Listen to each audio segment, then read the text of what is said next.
Waitangi Day is around about united together, and Kotahitanga bringing people together. But also on the other hand is that people, hopefully that what people will take away, it's around not so much about the gathering and meeting in Whanau, but also understanding that what that Waitangi actually means for Māori. It means a day when all my tupuna signed a treaty to let all other people here too. Waitangi to me is a day of unity, a day of celebration. It's what makes us unique, and it's what gives us all a place to stand here and be here and make Aotearoa our own. And so to celebrate that in a day is pretty cool. Just being amongst our Māori people, learning about history, bringing our younger ones in. The people, Māori coming together to celebrate being Māori. Festival and how they bring together all of the divergent groups, am I correct? And I'm also friends with the Native American elder, so I'm definitely taking this idea back to her and the Native Americans.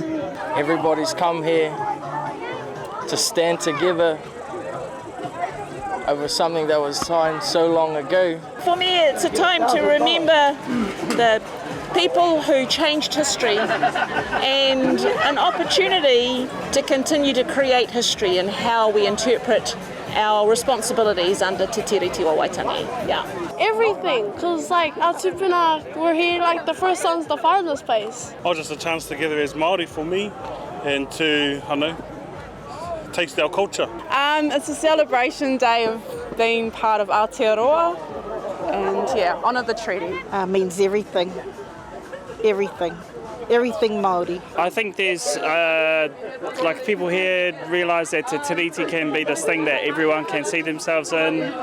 Māori, non-Māori, everyone here, that it gives us a place to be here, and it's a kaupapa that everyone belongs in, and it's a place of, I think sometimes in the media we see it as like something that divides us, but when you're here you realise it's something that brings us together, and everyone's kind of on that kaupapa, and it's really cool.